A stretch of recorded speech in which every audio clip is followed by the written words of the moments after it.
सम्बुद्धस्स नमो तस्स भगवतो अरहतो सम्मा सम्बुद्धस्स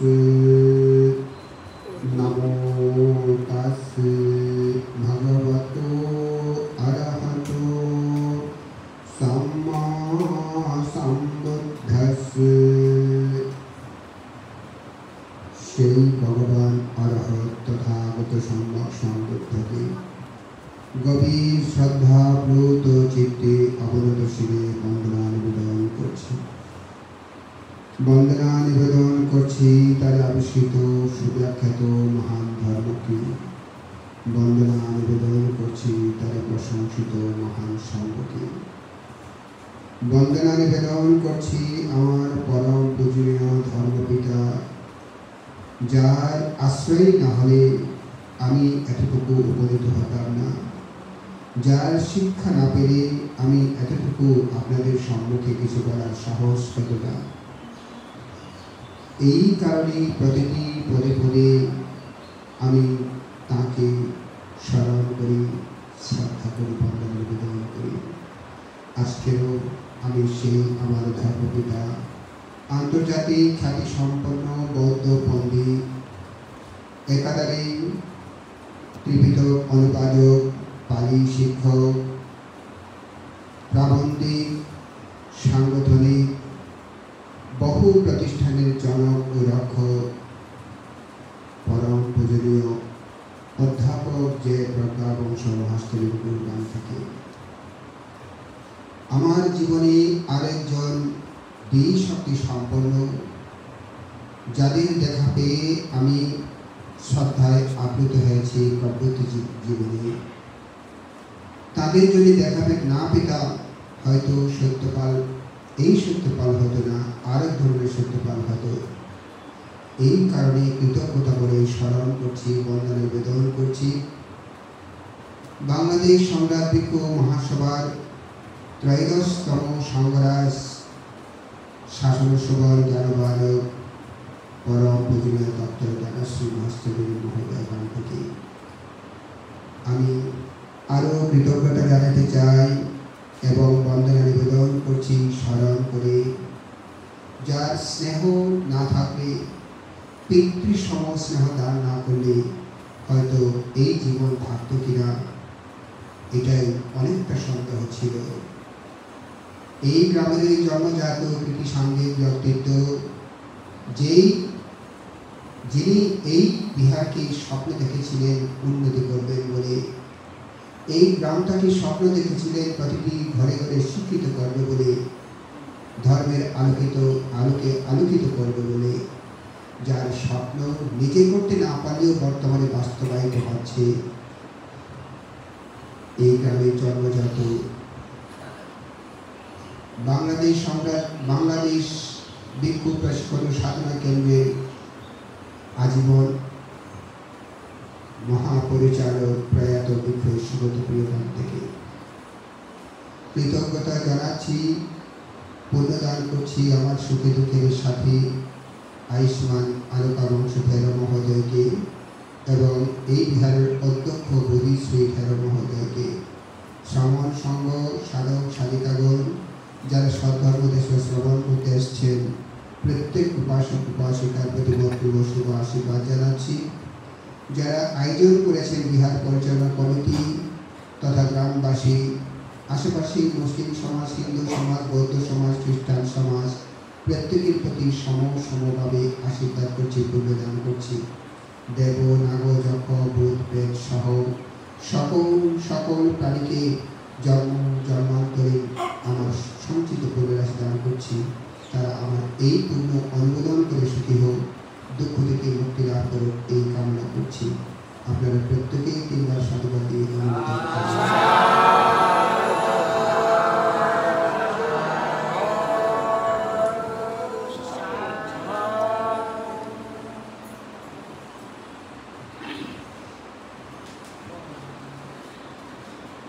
এই জীবন পরিচালনা করতে হলে জ্ঞানের প্রয়োজন হয়।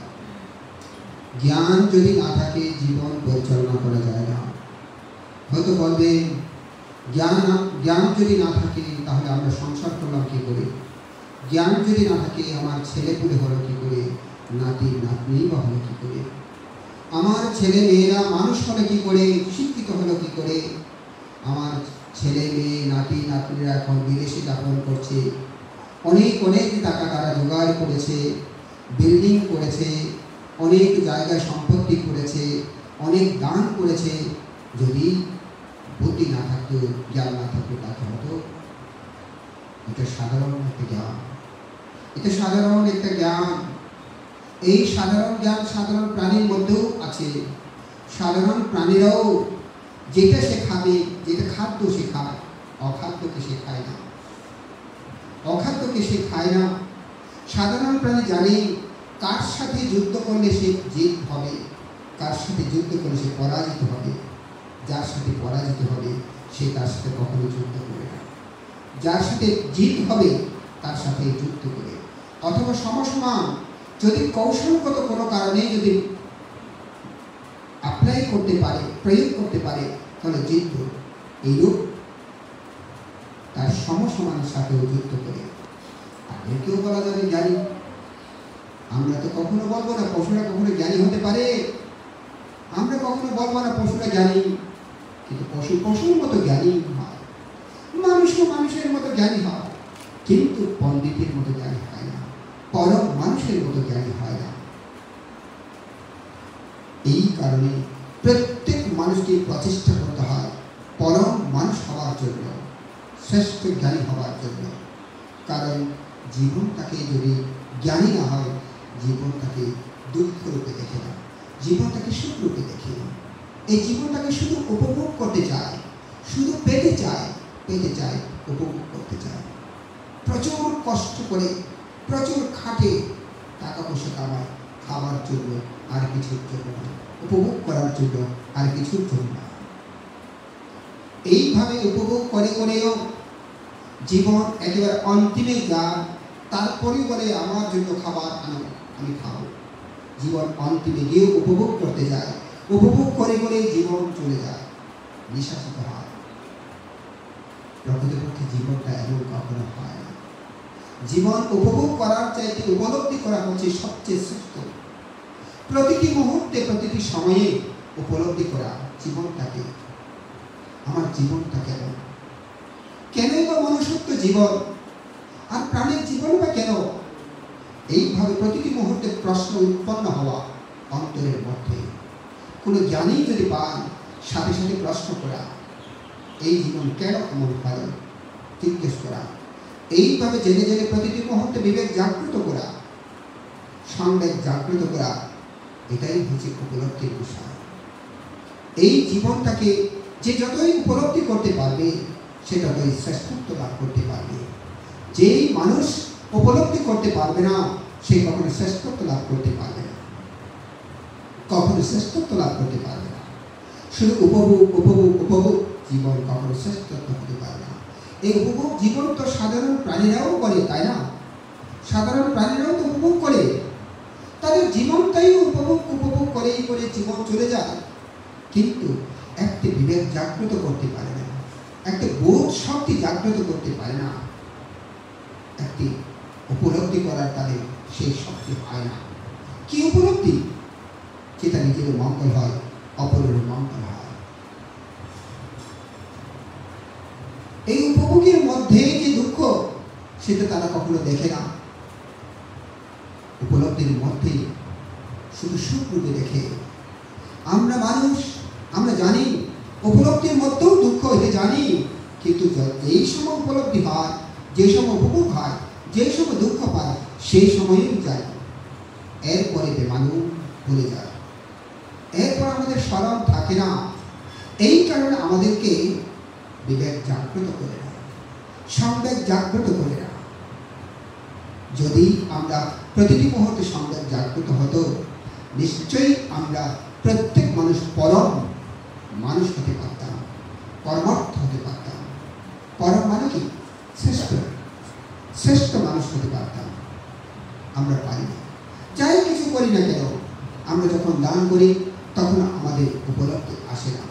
যখন শীল পালন করি তখন আমাদের উপলব্ধি আসে না, যখন ভাবনা করি তখন উপলব্ধি আসে না। একটু করে যিনি ভাবনা করেছেন তিনি বুঝতে পারেন, যদি উপলব্ধিটা করতে পারে প্রতিটি মুহূর্তে কি শক্তি দান করে, কি শক্তি দান করে তাকে। জগতের সমস্ত দুঃখ যন্ত্রণা যদি তার কাছে পৌঁছে সেটাও সে মোকাবিলা করতে পারবে যদি উপলব্ধি হয়। সে উপলব্ধি করতে পারবে, যদি উপলব্ধি করতে পারে সে মোকাবিলা করতে পারবে। সাগরের মধ্যে পতিত হলেও, মহাসমুদ্রের মধ্যে পতিত হলেও যদি সে উপলব্ধি করতে পারে তাও সে জীবনের সাথে মোকাবিলা করতে পারবে। সাগরে ডুবতে পারে, ডুবে যেতে পারে, কিন্তু জীবন পরাজিত হয় না। জীবন জয় হয়েই সে ডুববে, পরাজিত হয়ে কখনো ডুববে না। এইভাবে উপলব্ধি করতে হয়। সিদ্ধার্থ উপলব্ধি করেছিলেন। আমরা কত মানুষ দেখেছি, কত রোগ ব্যাধি দেখেছি, কত যন্ত্রণা দেখেছি, কত যন্ত্রণা নিজেরাই ভুগছি, কত কষ্ট নিজেরাই ভুগছি, তারপরেও আমাদের উপলব্ধি আসে না, আমাদের উপলব্ধি আসে না। সিদ্ধার্থের জীবনে ব্যথা বেদনা আছে বলে কখনো আমরা শুনিনি। আপনারা শুনেছেন সিদ্ধার্থের মধ্যে ব্যথা বেদনা? কখনো শুনেছেন? কখনো শুনেননি। দুঃখ আছে বলে সিদ্ধার্থ কখনো পেয়েছেন? তার জীবনে, যুবক জীবনে কখনো দুঃখ কি সেটা সে কখনো চিনতেই পারেনি, জানতেই পারেনি। কষ্ট কি সেটাও জানতে পারেনি। এমনিতে তার পারেনটা পূর্ণ, তার শরীরের মধ্যে রোগ নেই তেমন, রোগ ভালাই তেমন নেই। আর তার মধ্যে তার বাবা ব্যবস্থা করে রেখেছেন যাতে আমার সন্তান কোনো কারণে দুঃখকে স্পর্শ না করুক, কষ্ট কি সেটা না দেখুক, সেটা কখনো উপলব্ধি করার সুযোগ না হোক, এইভাবে ব্যবস্থা করে রেখেছিলেন। যখনই বের হবে, নগর ভ্রমণ বের হবে, ব্যবস্থা করে রাখেন বাবা রাজা সত্যধন, যাতে এখানে বুড়ো বুড়ি না আসে, রোগী মানুষ যাতে না আসে, অসুন্দর মানুষ যাতে না আসে, সকল সময় সুন্দর, অতি বেঁথে মানুষ না আসে, অতি লম্বা মানুষ না আসে, সব কিছু সাইজ সবগুলো সুন্দর, অতি মোটা মানুষও না আসে, অতি লুগাতেও চিকন মানুষও না আসে। এইভাবে ব্যবস্থা করে রাখে। সব মানুষ ওখান দেহের অধিকারী, সব মানুষ দেখানা যেমন সৌন্দর্য তেমন তার গঠন সৌন্দর্য, এইভাবে করে রাখে যাতে তার পুত্র কখনো ব্যতিক্রম না দেখে। যেহেতু জানে জন্মের লগ্ন থেকে তাকে গণক ব্রাহ্মণ গণনা করে বলেছিল তিনি যদি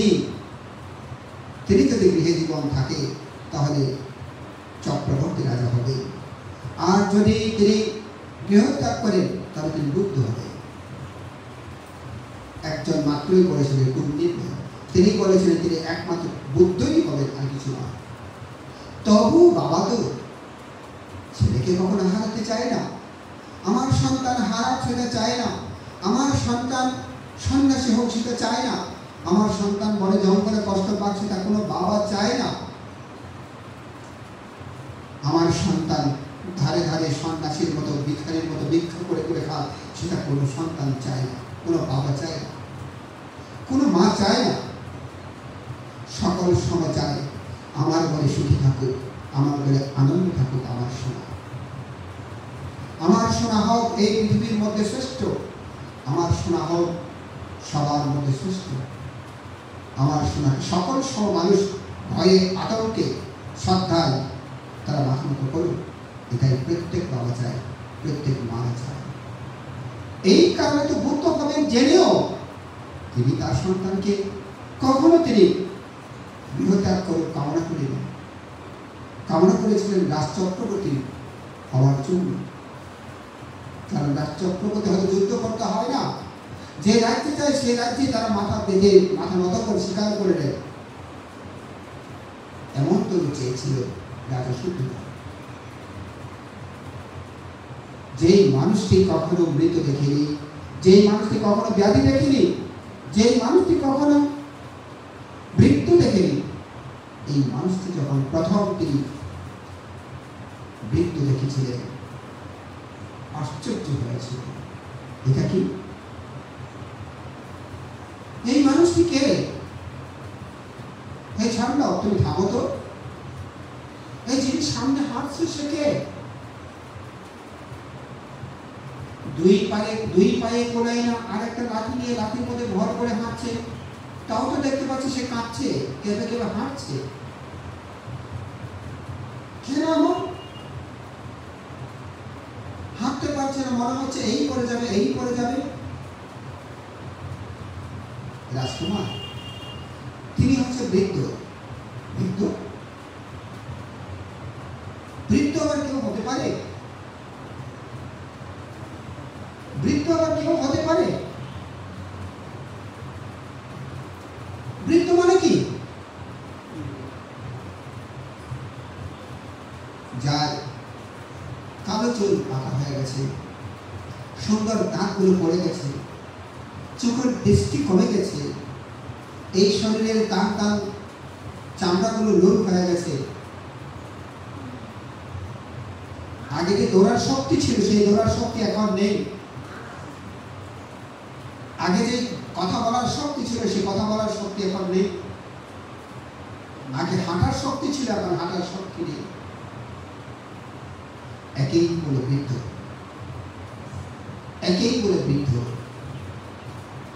তার এই বৃদ্ধটা উনি হয়েছে শুধু, তাই না? আর কি মানুষ হবে? হ্যাঁ রাজকুমার, সবাইকে হতে হবে, আমাকে হতে হবে, হ্যাঁ আপনাকেও হতে হবে। কি বলছো তুমি? আমাকেও হতে হবে, আমার প্রিয় যশোদারাকেও হতে হবে, হ্যাঁ তাকেও হতে হবে, সবাইকে বৃদ্ধ হতে হবে।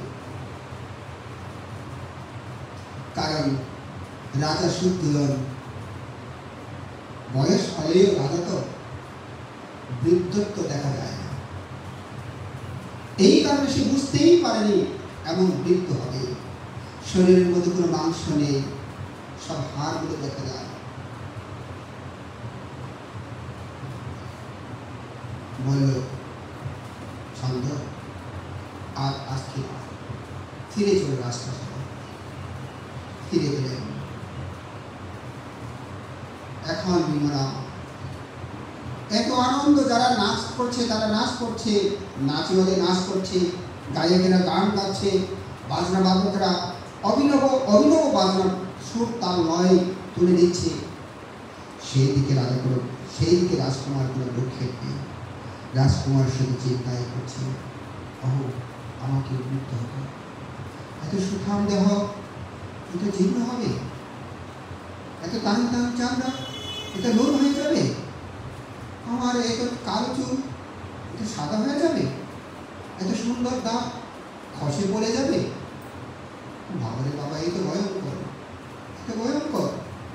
ভাবো তাহলে এত আনন্দ কিসে? এই আনন্দের পরিণাম যদি আমাকে বৃদ্ধ হতে হয়, এই আনন্দ করে আমি কি করব? আমার কি লাভ? মনে মনে এই চিন্তা করতে, শুধু এটাই বারবার তার চোখে ভাসছে, অন্তরের মধ্যে বারবার ঢেউ খেলছে। ছেলে এই ভাব দেখে রাজা ডাকলেন, ছন্দ কি হয়েছে রে? আমার আদরের দুলাল পুত্রের কি হয়েছে তুই বল। মহারাজ, আজকে নগর ভ্রমণের সময় বৃদ্ধের সাথে দেখা আছে। কি বলছো? আমি তো সব ব্যবস্থা করে রেখেছি। ডাকলেন মন্ত্রীকে, ডাকলেন সেনাপতিকে, ডাকলেন সকল উপদেষ্টাকে। আপনারা ব্যবস্থা করে রাখেননি? রাজকুমার যেদিকে বেরিয়ে যাবেন সেই দিকে যাতে বৃদ্ধ না আসে ব্যবস্থা করে রাখেন। কোনো লোকাতর মানুষ যেন না যায় ব্যবস্থা করে রাখনি। কিছু দূর পর পর সৈন্য নিয়োগ করতে বলেছি, করেনি। মহারাজ সবগুলোই করা হয়েছে,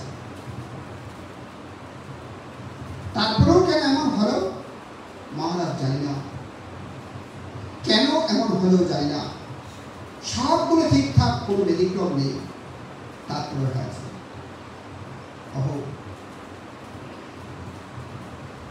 আমার ছেলে এখন মন বসছে, এটাই কি নিমিত্ত? এটাই কি সংসার ত্যাগ করার নিমিত্ত?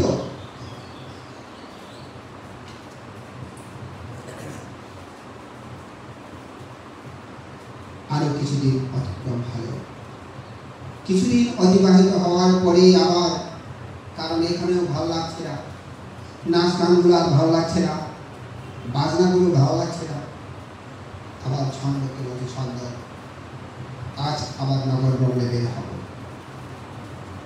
সাথে সাথে রাজাকে জ্ঞাত করা হলো, আগের চাইতে আরো বেশি সৈন্য নিয়োগ করা হলো, ব্যবস্থা করা হলো যাতে কোনো বুড়ো দেখা না যায়, কোনো রোগী দেখা না যায়, কোনো অসুন্দর মানুষ সাথে দেখা না হয়। সেই দিনও কিছু দূর যেতে না যেতে ছন্দকে, এই ছন্দ থাম, গায়ে থাম, ছন্দ গায়ে থামাতো। দেখো ওই যে দেখো একজন গাছের, ওই গাছের নিচে পড়ে আছে, রাস্তার পাশে গাছের নিচে পড়ে আছে। কি হয়েছে রে? সে মানুষটি রোগাগ্রস্ত হয়ে একেবারে অনেকটা মৃত্যুর সাথে পাঞ্জা লড়ছে, গুঙ্গাচ্ছে। তখন ছন্দ বলল, সে ব্যাধিগ্রস্ত। ব্যাধিগ্রস্ত? ব্যাধিগ্রস্ত মানে কি? রাজকুমার, শরীর যৌবন থাকলেও যদি ব্যাধি পেয়ে বসে তার শক্তি হারিয়ে যায়।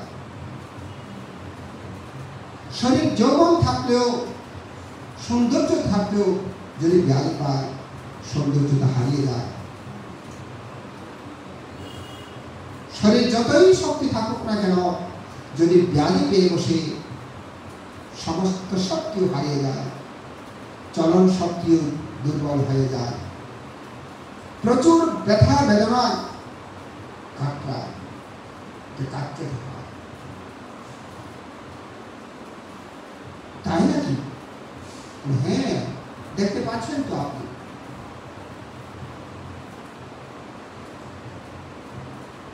এটি কি সবাইকে হতে হয়?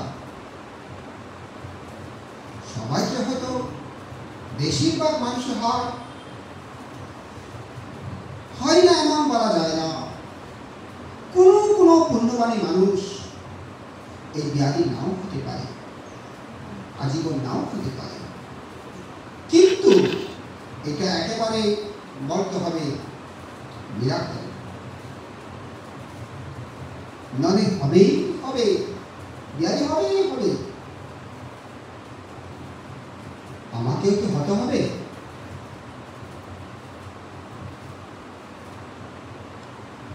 আপনার হবে না সেটা বলা যায় না, আপনার কতটুকু পুণ্য শক্তি আছে জানি না। যদি সেই লোক ব্যাধি না হওয়ার পুণ্য শক্তি থেকে থাকে, নাও হতে পারে। আর যদি সে পুণ্য থেকে না থাকে, তাহলে হওয়ার সম্ভাবনা বেশি। দেখতে পাচ্ছি সে বড়ই কষ্ট পাচ্ছে, এত কষ্ট, একেবারে মৃত্যুর সময় কষ্টটা পাচ্ছে, এত কষ্ট পাচ্ছে, চরম কষ্ট পাচ্ছে। ব্যাধি হলে এরকম হয়? হ্যাঁ রাজকুমার, ব্যাধি হলে এরকমই হয়। রাজকুমার বলে, আর ভ্রমণ করবো না, চলো প্রাসাদে। প্রাসাদে ফিরে আসলো। আগের চাইতে দ্বিগুণ নর্তকী নিয়োগ করলো, দ্বিগুণ গায়ক নিয়োগ করলো, দ্বিগুণ বাজনা নিয়োগ করলো, আরো বেশি সাজালো। এত কিছু করার পরও তবু সিদ্ধার্থের মন সেখানে বসত না। শুধু সিদ্ধার্থ ভাবে, আমাকে মৃত্যু হতে হবে, আমাকে ব্যাধিগ্রস্ত হতে হবে, ব্যাধিগ্রস্তে কাতরাতে হবে। তাহলে এই সুখ কিসের? এত আনন্দের কিসের? এই সুখ, এই আনন্দ তো নিষ্ফল। এই আনন্দের পরেই যদি দুঃখ থাকে, এই আনন্দের পরেই যদি কাতরাতে হয়, এই আনন্দটাই কিসের? না না না, এই জীবন আমি চাই না, এই জীবন আমি চাই না। সিদ্ধার্থ, তুমি কেমন জীবন চাও? নিজেকে নিজে জিজ্ঞেস করছে, তুমি কেমন জীবন চাও? আমি জানি না, এর বাইরে অন্য কোনো জীবন আছে কিনা আমি জানি না, কিন্তু এই জীবন আমি চাই না।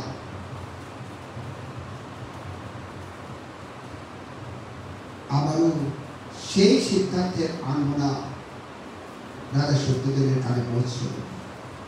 রাজা সত্যদেব আবার মন্ত্র পরে সটিয়ে বসলেন, কি করা যায়, কি করা যায়। এত কিছু করার পরেও কেন তার সাথে বারবার সাক্ষাৎ না? তাহলে গণক ব্রাহ্মণ যেটাই বলেছিল সেটাই সত্য হবে? ওই যে কোন দিনে যেটাই বলেছিল, একটা আঙ্গুল তুলেছিল, এটা কি সত্য হবে? মহারাজ, বলা যায় না, তারপরে প্রচেষ্টা তো করতে হবে। ধরে রাখার জন্য যে প্রচেষ্টা, এটা তো করতেই হবে।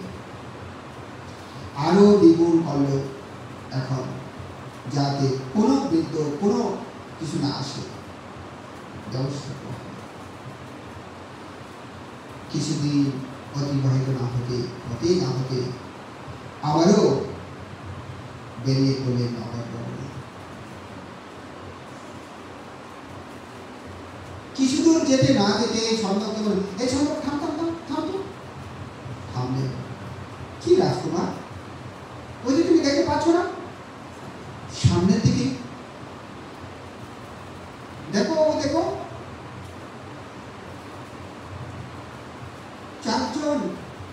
চারজন কাঁধে করে, একজন উপরে সোজা হয়ে শুয়ে তাকে নিয়ে যাচ্ছে, আর পিছনে কয়েকজন কান্না করে করে যাচ্ছে। এটা কি?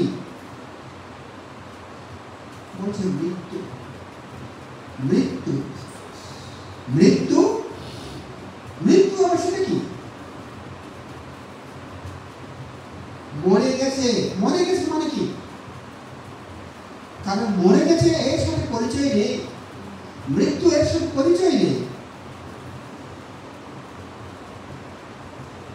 রাজকুমার, আমরা যে এখন কথা বলতে পারি, জীবিত আছে বলেই কথা বলতে পারি, সেও একদিন কথা বলতে পারতে।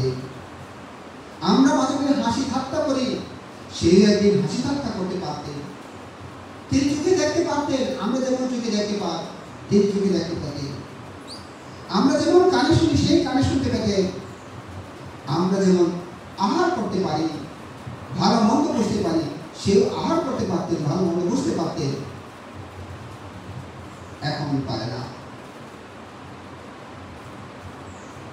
আমাদের কিছু আঘাত লাগে, ব্যথা হয়, যন্ত্রণা হয়, তারও হয়তো এখন তার কাছে সেগুলো নেই।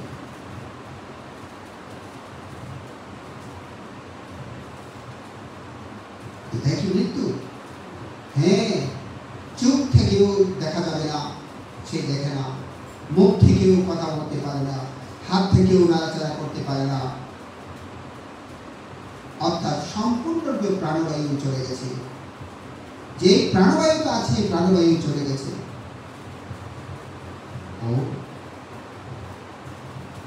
এই প্রাণবায়ু শুধু তার চলে গেছে, অন্য কারকে যাবে? হ্যাঁ রাজকুমার, এটা সবাইকে হতে হবে, সবাইকে যেতে হবে, সবাইকে মৃত্যুবরণ করতে হবে। আমাকেও, হ্যাঁ আপনাকেও, আমার প্রিয় যশোধরা, হ্যাঁ তাকেও। আরো তিনি গভীর মগ্ন হবেন।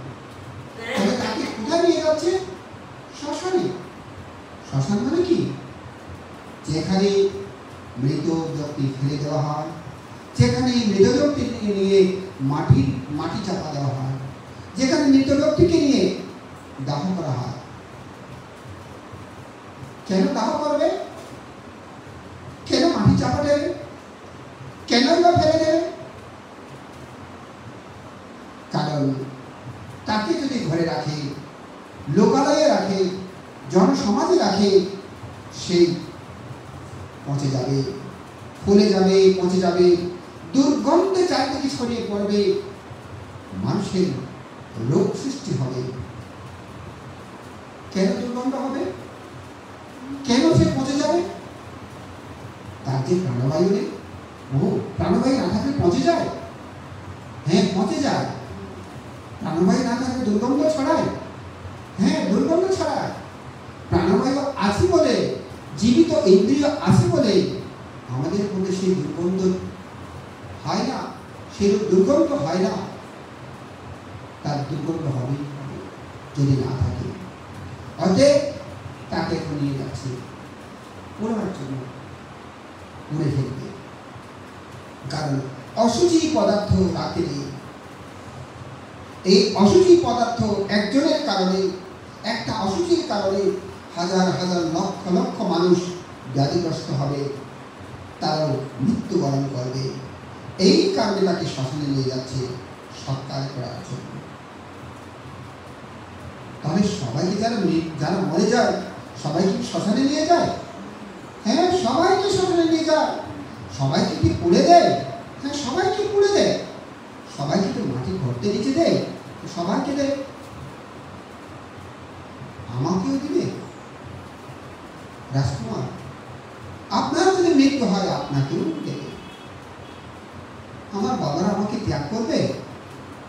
রাজকুমার ইচ্ছে না হলে ত্যাগ করতেই বাধ্য হবে।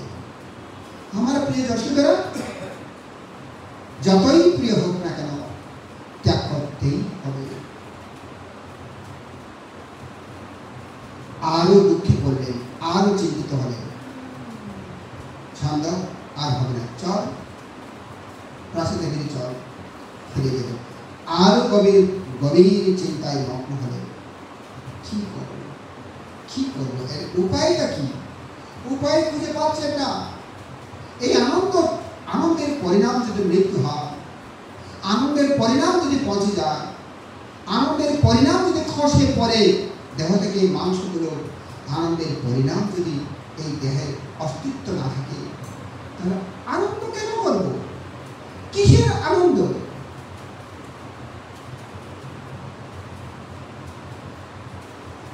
সিদ্ধার্থ, তুমি কি চাও তাহলে? আমি জানি না। নিজেকে জিজ্ঞেস করছি, সিদ্ধার্থ তুমি কি চাও তাহলে? আমি জানি না। উত্তরটাই আমি জানি না। কোনো দিশাহারা পাচ্ছে না, কোনো দিক নির্দেশনা পাচ্ছে না, কোনো কোন কিনারা পাচ্ছে না। কোন কোণে উঠলে এমন তোর ভয়ঙ্কর থেকে রেহাই পাব? আমরা সিদ্ধার্থ খুব ভীত ছিলেন, তাই না? খুব ভীত ছিলেন। আর আমরা বীর, আমরা ভীত নয়। কেমন কত বুড়ো দেখছি, আমাদের কোনো সঙ্গের জায়গায় না। কত বুড়ো হয়ে যাচ্ছে, আমাদের কোনো সঙ্গের জায়গায় না। চুল সাদা হয়ে যাচ্ছে, দাঁত পড়ে যাচ্ছে, তারপরেও সঙ্গের জায়গা না। না, কত মৃত মানুষ দেখলাম, তারপরেও আমাদের সঙ্গের জায়গা না। বাহ, আমাদের মতো আপনাদের মতো সাহসী মানুষ এই পৃথিবীতে আর নেই। কেমন আপনাদের মতো সাহসী মানুষ এই পৃথিবীতে নেই। এত কিছু দেখার পরও আপনাদের কোনো মালুম হয় না, কোনো মালুম হয় না। কত সাহসী মানুষ দেখছেন আপনারা। এটাই ভাবকের প্রশ্ন। কত সাহসী, কত নির্ভীক। এত কিছু দেখার পরেও ভয় আতঙ্ক মনে জাগে না।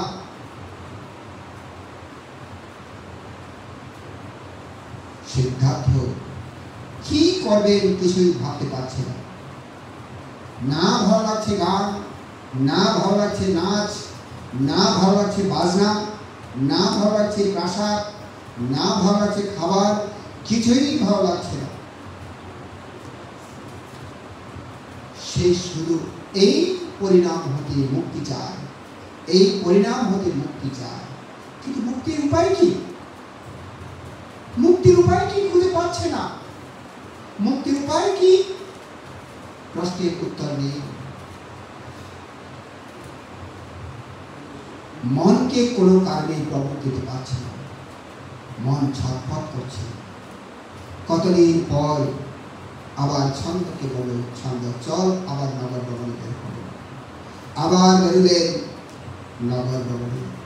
কিছু দূর যেতে না যেতে আবার ছন্দকে বলল থামো ছন্দ থামো। থামো। কি হয়েছে রাজকুমার? আবার ওই যে সামনে থেকে একজন আসছে, তুমি দেখতে পাচ্ছ না? মাথার চুল নেই, আমাদের মতো জামা কাপড় নয়, গেরুয়া বসন পরে, একটা সামনে পাত্র ধরে একেবারে নির্লিপ্তভাবে হাঁটছে। তাকে দেখেই তো মনে হচ্ছে সে অত্যন্ত সুখী, তার অন্তরে কোনো দুঃখ স্পর্শ হচ্ছে না বলে মনে হয়।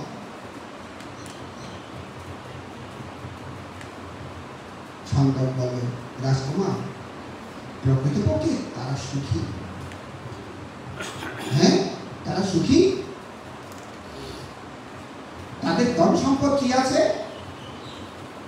রাজকুমার তাদের কোনো ধন সম্পদ নেই। আমাদের যে ধন সম্পদ বলে সেই ধন সম্পদ নেই।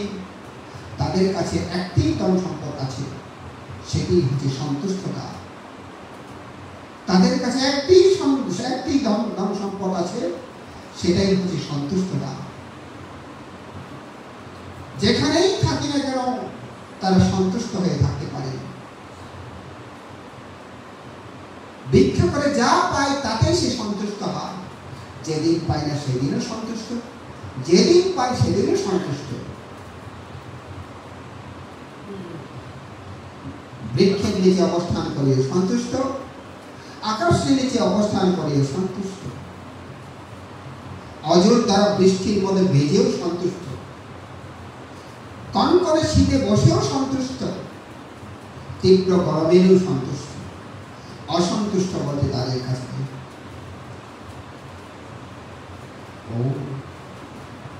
মনে মনে চিন্তা করলে এটাই তাহলে উপায়, এটাই তাহলে পথ, আর অন্য কিছু না। কিভাবে হয়?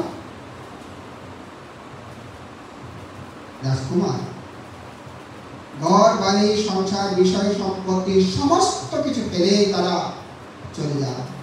যে ধন সম্পত্তির জন্য মানুষ মারামারি করে, ঝগড়াঝাটি করে, খুনাখুনি করে, ভাইয়ে ভাইয়ে, ভাইয়ে বোনে, বোনে বোনে, বোনে ভাইয়ে,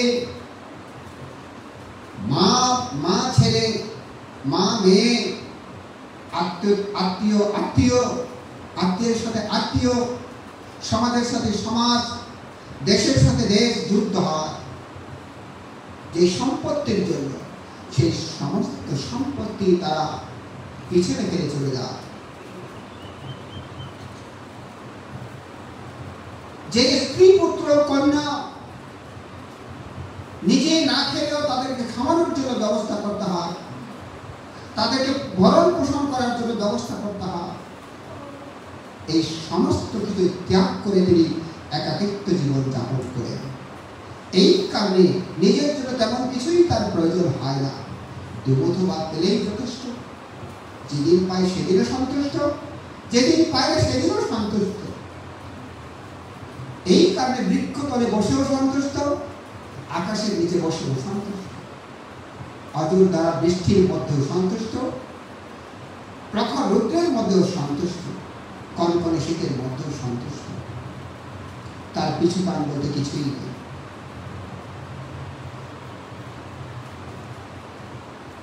সিদ্ধার্থ বলেন চলো তাহলে ফিরে চলো। সিদ্ধার্থ পথ পেলেন। এতদিনে উপায় কি, উপায় কি আমি জানি না, আমি জানি না। এই প্রশ্ন এখন উপায় আমি জানি না। একটু উপায় আমি জানি, ইঙ্গিত পেয়েছি, আমি ইঙ্গিত পেয়েছি। আমি এই রাজ্য ছেড়ে, সমস্ত প্রিয়কে ছেড়ে, সমস্ত বিষয় সম্পদ ছেড়ে আমি চলে যাব, আর থাকবো। এবং চলেই গেলেন। এবং সে সিদ্ধার্থ আকাশের নিচে বসে সন্তুষ্ট ছিলেন, বৃক্ষের তলে বসেও সন্তুষ্ট ছিলেন, অজর ধারা বৃষ্টির মধ্যেও সন্তুষ্ট ছিলেন, কনকনে শীতের মধ্যেও সন্তুষ্ট ছিলেন, তীব্র গরমের মধ্যে সন্তুষ্ট ছিলেন।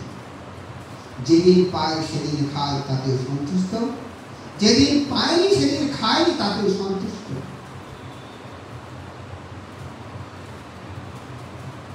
এই তো জীবন শুরু করে। কেন এই কথাগুলো বললাম? বুদ্ধত্ব লাভ করার পরেই এটা তিনি দেখলেন, ও এই জীবনে সবগুলো দুঃখ ছাড়া কিছু নেই। বুদ্ধত্ব লাভ করার পরেই বুঝলেন এই জীবনে দুঃখ ছাড়া কিছু নেই, সবগুলোই দুঃখ। যতই মানুষ সুখ খুঁজুক না কেন তবু দুঃখ পায়, তবু দুঃখ পায়। কিন্তু মানুষ দুঃখকে দুঃখ রূপে জানে না। এই কারণে দুঃখের সামনে থেকেও তারা মনে করে সুখ। এই দুঃখ কি? তিন প্রকারের দুঃখ তা বলছে। দুঃখতা, বিপরিণামা দুঃখ, সংখারা দুঃখ। কয়টা? দুঃখতা কেমন? দুঃখতা। দুঃখ একটা, আবার দুঃখতা। বিপরিণামা দুঃখ, সংখারা দুঃখ, মানে সংস্কার দুঃখ। দুঃখতা মানে কি? বুদ্ধ বোঝাতে চেয়েছেন জন্মগ্রহণ করলে দুঃখ আছে, জন্মগ্রহণ করলেই দুঃখ আছে। এই দুঃখের মধ্যে জন্মগ্রহণ করেছি, এমনিতে দুঃখ তো আছে, সেখানে আবার অসুখ হয়, বিসুখ হয়। কেমন? এই যে আপনাদের ব্যথা হয় না, মানতে পারছি না, ব্যথা করলেও যাচ্ছে না, এই ব্যথা কি? দুঃখতা। এমনি বুড়ো হয়ে গেছেন, দুঃখ, সেখানে আবার ব্যথা পাচ্ছেন, দুঃখতা, তাই না? এমনি বুড়ো হয়ে গেছেন, সেটাই দুঃখ। জন্ম মানেই দুঃখ। এখানে আবার অসুখ হয়, ব্যাধি হয়, আবার বসছি, ব্যথা পাচ্ছি, হাঁটতেও কতক্ষণ লাগবো, মাথা ঘুরে, এটাও দুঃখতা। কি? দুঃখতা। এবার বসে যদি ব্যথা পান তাহলে কি বলবেন মনে মনে? ও এটাই দুঃখতা, এটাই দুঃখতা। বিপরিণাম দুঃখ, বিপরীত দুঃখ। কি? আমি বুড়ো হতে চাই না, তারপরেও বুড়ো হয়, তাই না? আমি বুড়ো হতে চাই না, তারপরেও বুড়ো হয়। এই চুলগুলো সবসময় আমার কালো থাকুক কামনা করি, তারপরে চুল সাদা হয়। দাঁতগুলো সবগুলো চকচক থাকুক কামনা করি, তারপরেও চকচক থাকে না। তার মানে বুড়ো হয়, তাই না? আমি ব্যাধি চাই না, তারপরেও আমি না চাইলেও ব্যাধি আসে। এটাই হচ্ছে বিপরিণাম দুঃখ।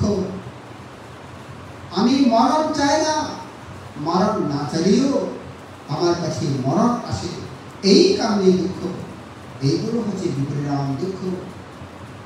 আর সংস্কার দুঃখ হচ্ছে নামরূপের পরিবর্তনশীলতা দুঃখ, পঞ্চস্কন্ধের পরিবর্তনশীলতা দুঃখ, অর্থাৎ অনিত্যতাই দুঃখ। যেটা অনিত্য বোঝে, অনিত্যতা, সেটাকে বলে সংস্কার দুঃখতা।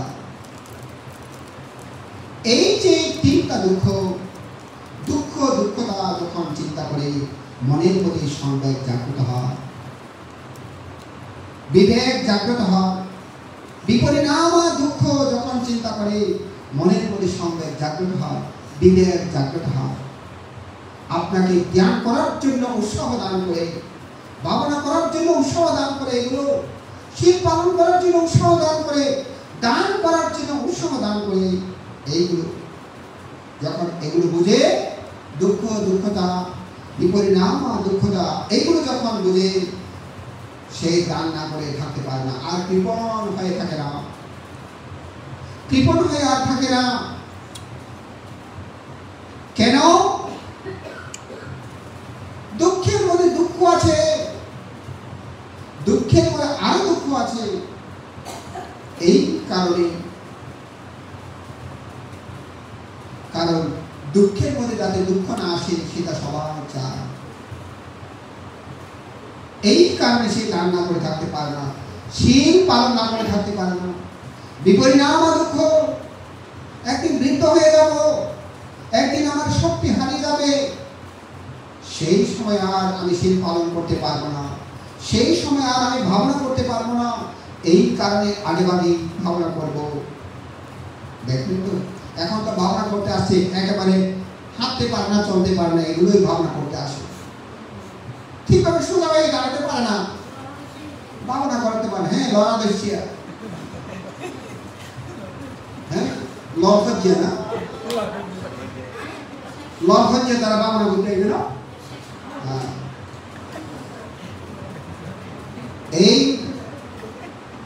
এইভাবে কিন্তু ভাবনা করা উচিত ছিল। ওই ঘোড়া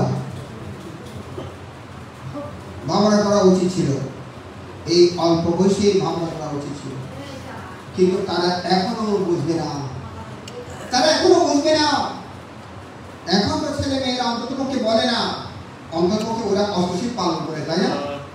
উপসদের মতো অষ্টশীল পালন করে। আগের দিনে ছেলেরা বলতো, এই উপসদ তো উপসদ অষ্টশীল, এগুলো তো বুড়া বুড়ো মানুষ করে, আমরা যুবক মানুষ কেন অষ্টশীল পালন করবো, এই কথাগুলো বলতো। এখন ছেলে মেয়েরা এই কথাগুলো বলে না। এখন ছেলে মেয়েরা কিন্তু অনেক ভালো হয়েছে, তারা অষ্টশীল গুলো পালন করে, ভাবনাও করে। অনেক ছেলে মেয়েরা, এই ছোট্ট ছোট্ট তিনজন না, বাবু চারজন ছিল, একজন চলে গেছে, এই তিনজন ভাবনা করছে। যতই করুক না কেন সংস্কার হচ্ছে না, কম করুক আর বেশি করুক, কিন্তু সংস্কার হচ্ছে তো। তাদের মধ্যে জ্ঞান করার জন্য মনের মধ্যে উৎপন্ন হয়েছে, এটাই তার কাছে সেরা, তার কাছে শ্রেষ্ঠ, এটাই তার কাছে বড়। তাই এইভাবে আমাদেরকে চিন্তা করতে হয়। যারা এইভাবে দুঃখ দুঃখতা, বিপরিণাম দুঃখ এইগুলো চিন্তা করে, তারা এই কারণে ভাবনা না করে থাকতে পারে না। বুড়ো করে পারবো না যে ভাবে এখন থাকতে আমি যেটা ট্রেনিং দেওয়া উচিত, কি পরমার্থ মানুষ হওয়ার জন্য, শ্রেষ্ঠ মানুষ হওয়ার জন্য যেটা আমাকে ট্রেনিং দেওয়া উচিত, সেটা এখন থেকে আমি ট্রেনিং দিয়ে দিই, যাতে বৃদ্ধকালেও আমি ট্রেনিং প্রাপ্ত হয়ে সেটাকে প্রয়োগ করতে পারি।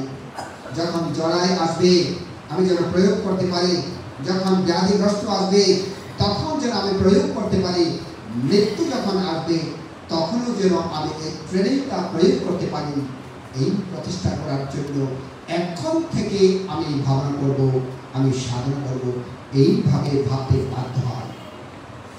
কিন্তু আমরা এগুলো ভাবি না, আমাদের মনের মধ্যে কখনো আসে না দুঃখ দুঃখতা, বিপরিণাম দুঃখ, এগুলো আসে না।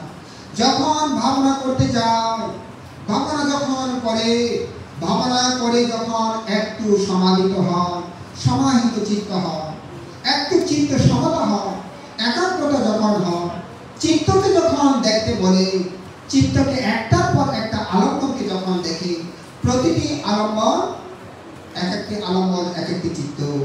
কালকে বলেছিলাম না, এক একটি আলম্বন এক একটি চিত্ত। এইভাবে যখন আলম্বনকে দেখে, প্রতিটি আলম্বন, কালকে বলেছিলাম আলম্বন কিভাবে দেখবে, মৃতকে দেখবে। কে দেখবে মৃতকে? জীবিত, জীবিত চিত্ত দিয়ে মৃত চিত্তকে দেখবে। কালকে বলেছিলাম জীবিত চিত্ত দিয়ে মৃত চিত্তকে দেখবে, মৃত চিত্তকে দেখবে।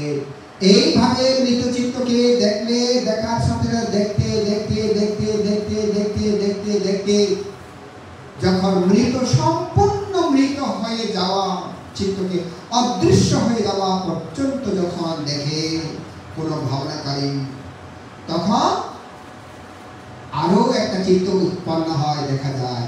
এর আগে দেখা যায় না, এর আগে দেখা যায় না। সবাই তো বলে উদয় বিলয় উদয় বিলয়, এটা তো মুখস্থ উদয় বিলয়। কি বইয়ের মধ্যে পড়েছি, বাচ্চাদের কাছ থেকে শুনেছি এই কারণে উদয় বিলয়।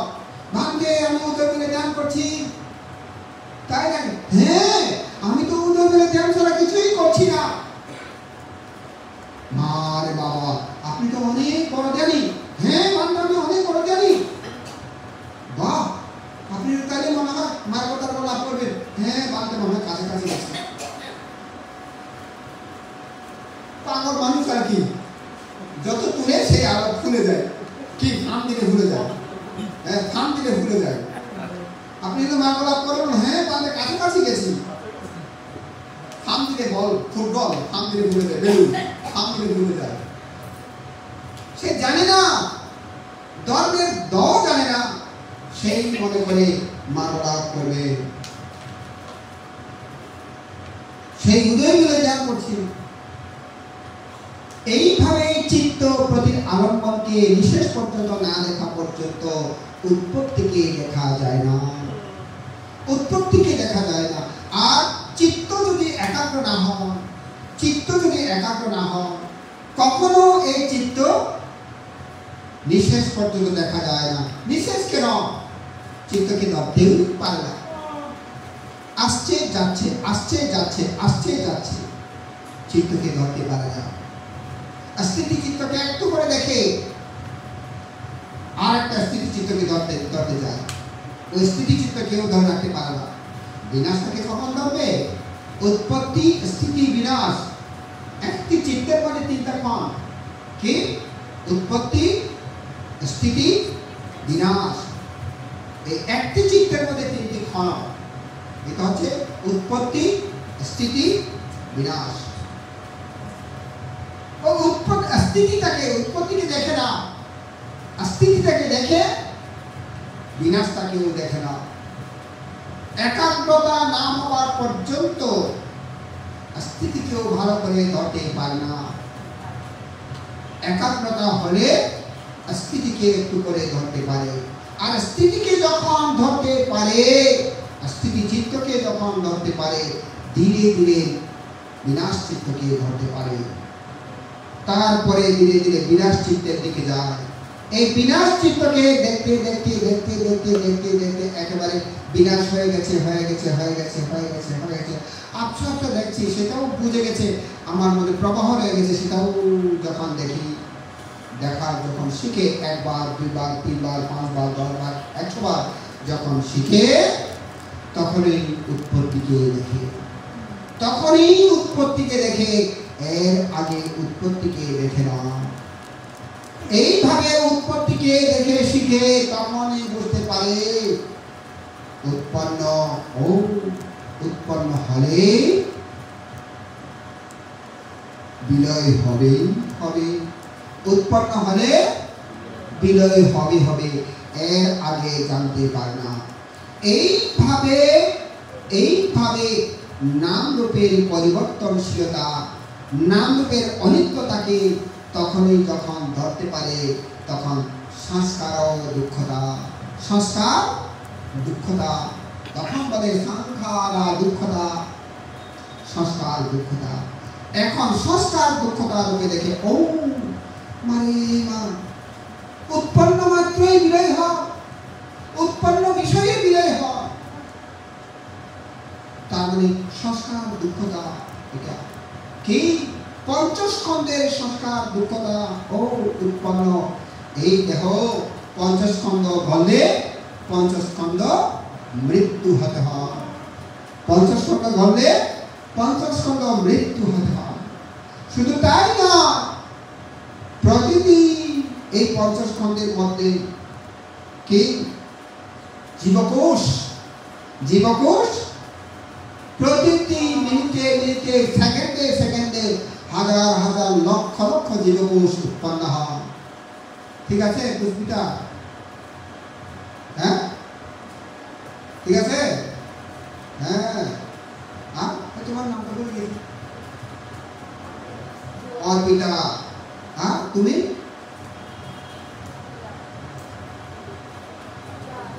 পূজা।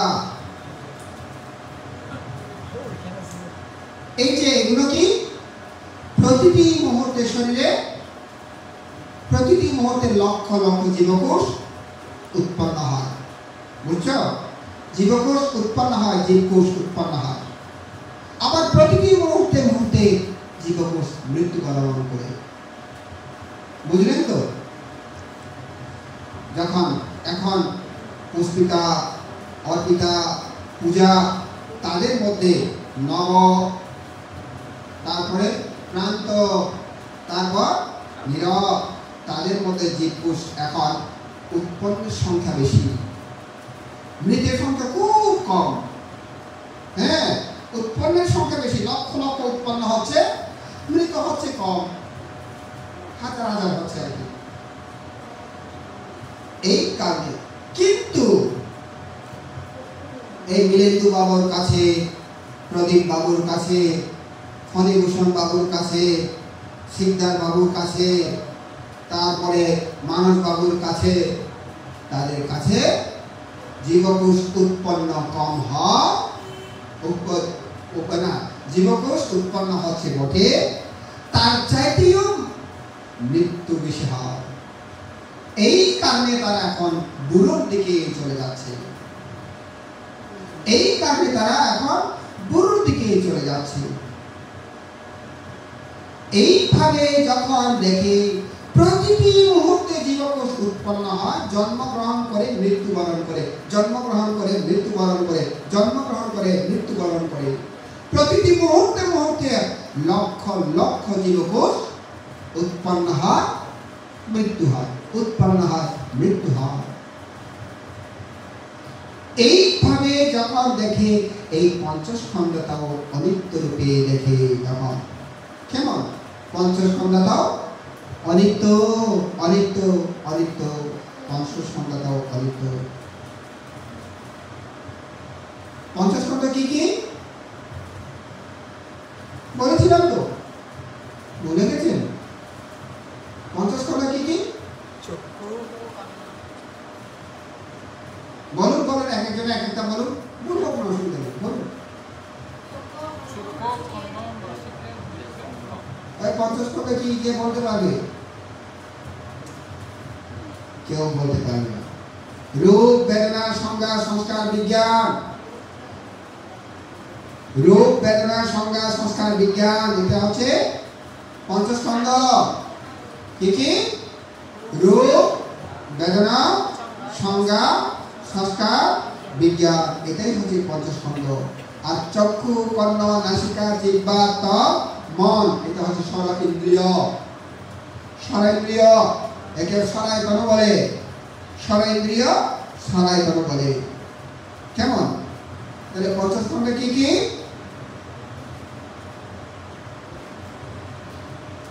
হ্যাঁ, পঞ্চস্কন্ধ কি কি? রূপ, বলুন সবার সবার বলেন, রূপ, আরে আমার সাথে বলেন, রূপ, বেদনা, সংজ্ঞা, সংস্কার, বিজ্ঞান। আবার বলেন, রূপ, বেদনা, সংজ্ঞা, সংস্কার, বিজ্ঞান। আবার বলেন, একটা একটা বলেন, একসাথে একই সুরে একই তালে বলেন, জোরে জোরে বলেন। রূপ, বেদনা, সংজ্ঞা, সংস্কার, বিজ্ঞান। একসাথে আমি আঙ্গুল তুলে বলবো। রূপ, বেদনা, সংজ্ঞা, সংস্কার, বিজ্ঞান। এইগুলো মনে রাখবে, এটা হচ্ছে পঞ্চস্কন্ধ। পঞ্চ মানে কি? পাঁচ। স্কন্ধ মানে কি? স্কন্ধ মানে কি? স্কন্ধ মানে কি? একটা অংশ, অংশ, অংশ। পাঁচটি অংশ মানে পাঁচটি স্কন্ধ। হ্যাঁ, রূপ একটা স্কন্ধ, রূপ একটা অংশ, বেদনা একটা অংশ, সংজ্ঞা একটা অংশ, সংস্কার একটা অংশ, বিজ্ঞান একটা অংশ। এই পাঁচটি অংশ এই কারণে বলে পঞ্চ অংশ বা পঞ্চ স্কন্ধ, পঞ্চস্কন্ধ। এইভাবে পঞ্চস্কন্ধ সকল সময় অনিত্যতায় পর্যবসিত হয়, অনিত্যতায় পর্যবসিত হয়। কখন অনিত্য দেখে? কখন অনিত্য দেখে?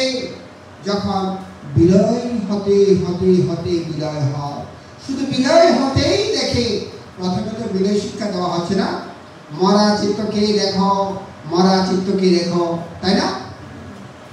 এইভাবে মরা চিত্তকে দেখতে দেখতে কি চিত্ত দিয়ে? জীবিত চিত্ত দিয়ে, জীবিত চিত্ত দিয়ে মৃত চিত্তকে দেখো। জীবিত চিত্তকে, জীবিত চিত্তকে কালকেই তো বলেছিলাম রে বাবা, সচেতন, সচেতন, সাবধান, সম্প্রজ্ঞান, একে বলে জীবিত চিত্ত। কি? সচেতন, সাবধানতা আর সম্প্রজ্ঞান।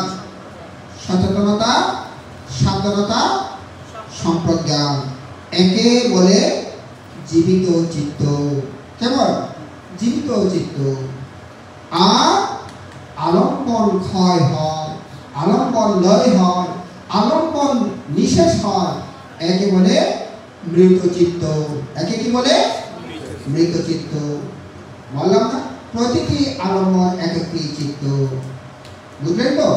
প্রতিটি আলম্বন এক একটি চিত্ত।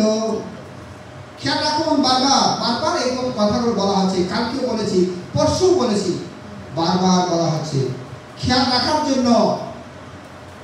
অগুণদায়ন মনকে দিবেন, আমার গুলি দেবেন কই? হ্যাঁ, মন কাছে নিয়ে যাও বলবো, না জানলে মরিবেন কেন? মরিতেও জানিবেন, বেকুব মানুষ মরতেও জানে না, বাঁচতে তো জানে না, জানে না, মরতেও জানে না। বেকুব মানুষ, বুঝছে? বেকুব মানুষ হয়ে মরবেন না, জ্ঞানী হয়ে মরবেন। বুঝছেন তো? হ্যাঁ, মৃত্যু হওয়ার আগেও শিক্ষা গ্রহণ করতে হয়। বুঝলেন? চীন, চীনা বর্ডারের মধ্যে এক বুড়ো মানুষ চীনে যেতে চায়। চীনে গেলে তো চীনা ভাষা শিখতে হবে, চীনা ভাষা না শিখলে চীনে যাবে কি করে? তাই তিনি একেবারে চীনে বর্ডারের মধ্যে গিয়ে সেখানে অবস্থান করছেন। এখন চীনা বর্ডারের মধ্যে ছোট্ট ছোট্ট বাচ্চারা, ছেলে মেয়েরা, তারা খেলা করছে। হ্যাঁ, তারা সেখানে বালুর মধ্যে এসে খেলা করে, সবাই খেলা করে। প্রতিদিন বুড়োটা, তারা যখন হাতের তালি দেয়, বুড়ো সেখানে দর্শক, সেও হাতের তালি দেয়। তারা হুল্লার করলে বুড়ো হয় হুল্লার করে। এইভাবে করতে করতে বুড়োর সাথে তাদের সাথে একটা বন্ধুত্ব হলো, বন্ধুত্ব হয়ে গেল। এখন সেই বুড়োটা তো চীনা ভাষা পারে না, চীনা ভাষা পারে না, কিন্তু সে দেহ দেহ বাক্য দিয়ে বলে, দেহ কথা দিয়ে বলে। দেহ কথা কি রে? নাকি কি বলে? Body language. কেমন বডি ল্যাঙ্গুয়েজ? কি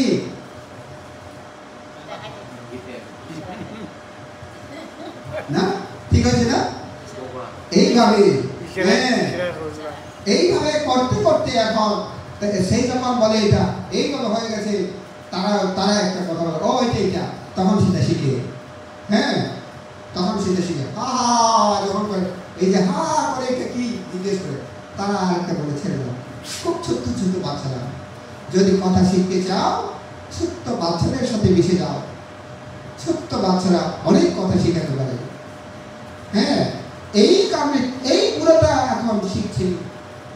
তখন যখন একটু একটু বুড়োটা ভাষা শিখলো, তখন একদিন চাইনিজ সেই ছেলেরা জিজ্ঞেস করলো, আরে দাদু, তুমি চীনা ভাষা শিখছো কেন? এই যুদ্ধকালে তুই তো মরে যাবো। বলছে, আমি চীনে যাবো শেখায়। আরে চীনে যাবে কখন? ভাষা যখন শিক্ষা হবে তখন যাবো। আরে ভাষা শিক্ষা শেষ না হবার আগে তোমার জীবন শেষ হয়ে যাবে। জীবন শেষ হোক, জীবন একটা নয়, জীবন আরো আসছে। আমি যদি এই জন্মে ভাষা শিখি, চীনা ভাষা শিখি, তারপর জন্মে আমি চীনা ভাষা তাড়াতাড়ি পারব। এই কারণে আমি ভাষা শিখব। বুঝলেন তো? এই কারণে আপনাদেরকে বলছি, মৃত্যুর আগ মুহূর্ত পর্যন্ত শিক্ষা করা উচিত। কেন? মরে যাওয়ার শিক্ষাটাও করতে হয়। বেকুব হয়ে মরব না, মূর্খ হয়ে মরব না, আমি জ্ঞানী পণ্ডিত হয়ে মরব, এটাই শিক্ষা করা উচিত। এই কারণে প্রচেষ্টা করতে হয়। মরে যাব কয়েকদিন পরে, আর কি বা করবো, এটা না, জ্ঞান শিক্ষা করতে হবে। এখন এইভাবে প্রতিটি মুহূর্তে যেটা বিদর্শন ভাবনা, মূল বিদর্শন ভাবনা কখন হয়? যখন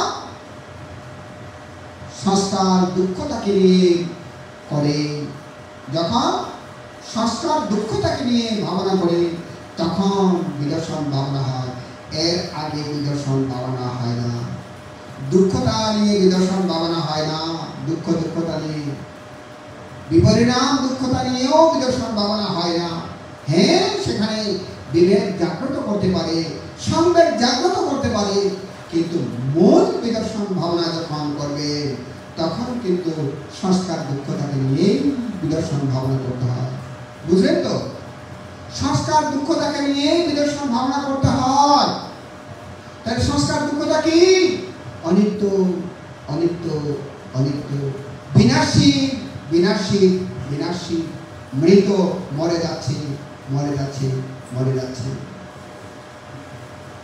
এইভাবে মরে যাচ্ছে, মরে যাচ্ছে, দেখতে দেখতে বিনাশ হচ্ছে, বিনাশ হচ্ছে, দেখতে দেখতে তারপরে জন্ম তাকে দেখে, জন্ম তাকে দেখে। এই জন্ম হলো তখন চিত্ত উৎপত্তি, স্থিতি, বিনাশ তখন দেখতে পায়। কি? তখন উৎপত্তি, স্থিতি, বিনাশ। আগে কি শিক্ষা করেছিল? স্থিতি, বিনাশ। আগে কি শিক্ষা করেছিল? স্থিতি। আগে স্থিতি শিক্ষা করেছিল, তারপরে স্থিতিকে দেখার জন্য শিক্ষা করেছিল, তারপরে স্থিতিকে বিনাশটাকে দেখার জন্য শিক্ষা করেছিল।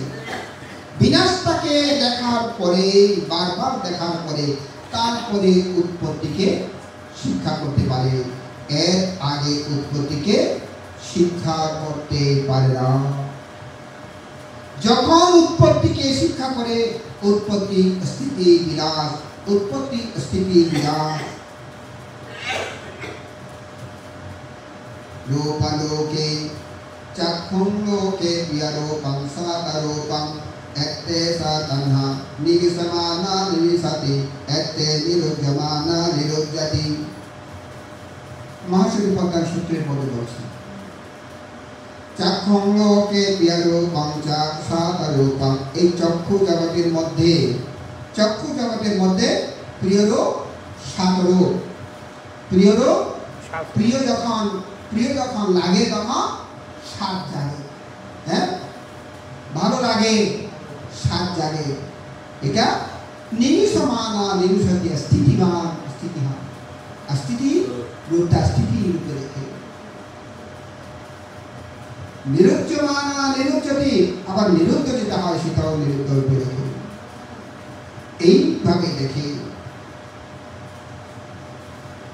এইভাবে যখন একজন সাধক প্রতিটি আলম্বনের মধ্যে উৎপত্তি, স্থিতি, বিলয়, উৎপত্তি, স্থিতি, বিলয় শিখে, শিখার পরে তারপরেই সে উদয় বিলয়কে ধরতে পারে। এর আগে উদয় বিলয়কে ধরতে পারে না। এই কারণে আমি উদয় বিলয় ভাবনা করছি, এই কথা বললে হয় না। তাই তো কেউ যদি বলে, ভান্তে আমার মন 1 ঘন্টা 1/2 ঘন্টা ধরে থাকে, তখন আমরা চিন্তা করি এই মানুষটা বেচারা, সে ভাবনা ধরতেই পারে না, ভাবনা ধরতেই পারবে। সে বুঝতে পারছি সে ভাবনা ধরতে পারে না। কেউ যদি বলে, ভান্তে আমার চিত্ত খুবই চঞ্চল, দুঃখে, শুধু চিত্ত দুঃখে, আমি কি করবো ভান্তে? আমি তখন তাকে বলি, আপনার ভাবনা ভালো করছে, আপনার ভাবনা ভালো হচ্ছে তাকে বলি, হ্যাঁ আমার চিত্তকে আমি ধরতে পারি না, আপনি বলছেন যে ভাবনা ভালো আছে। আপনি যদি চিত্তকে ধরতে না পারেন, চিত্ত দূরছে কি বলতে বুঝতেন কি করে? আপনার চিত্ত যে দৌড়াদৌড়ি করছে আপনি বুঝলেন কি করে? আপনি ভাবনা করছেন, এই কারণে তো আপনার চিত্তকে দূরছে আপনি বুঝতে পারলেন। যে মানুষটি বলে আমার চিত্ত দূরে না থাকে, এখানে থাকে, কোনো দিকে যায় না, তখন আমরা জানি সেই ভাবনা বুঝতেই পারে না, ভাবনা ধরতেই পারে না। হ্যাঁ, কারণ চিত্ত যে চঞ্চল, চিত্ত যে দূরে, এটাও সেই বুঝতে পারে না।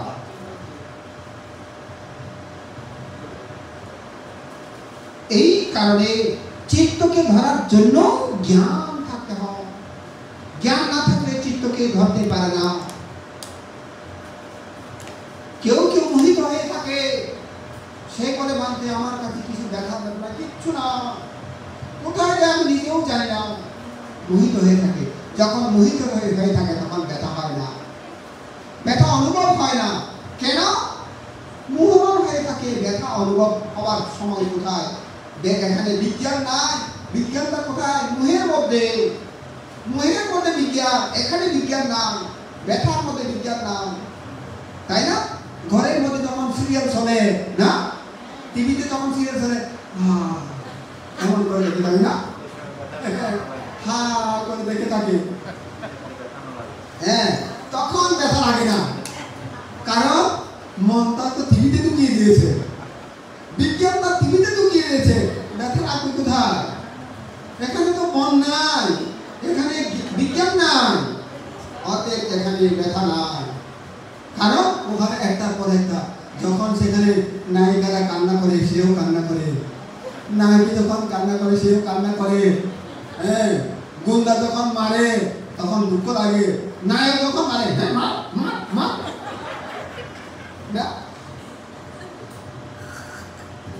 ঢুকে যায় কোথায়? সিরিয়ালে ঢুকে যায় আর কি, না সিনেমাতে ঢুকে যায়, এইভাবে ঢুকে যায়, সিনেমাতে ঢুকে যায়। এই যে এইভাবে মন থাকে না, এই কারণে সে বুঝতে পারে না, মোহিত হয়ে থাকে। এই কারণে মোহিত হয়ে থাকা মানে কি? মূর্খ হওয়া, মূর্খ, বেকুব, বেকুব, মূর্খ হয়ে থাকা, বেকুব হয়ে থাকা। এইভাবে বেকুব হয়ে মূর্খ হয়ে মানুষ মৃত্যুবরণ করলে বেশিরভাগ তারা কোথায় জন্ম হয় তা জানেন? গরু কুলে, শুকর কুলে, পশু পাখি কুলে, মাছ হয়ে, পাখি হয়ে জন্মগ্রহণ করে, অর্থাৎ তির্যক প্রাণী হয়ে জন্মগ্রহণ করে, পোকা হয়ে জন্মগ্রহণ করে। মোহ, অতি মোহ যখন হয়, শুকর হয়। শুকর অত্যন্ত মোহিত একটা প্রাণী, বুঝলেন? এই কারণে এই একটা কি বলবো,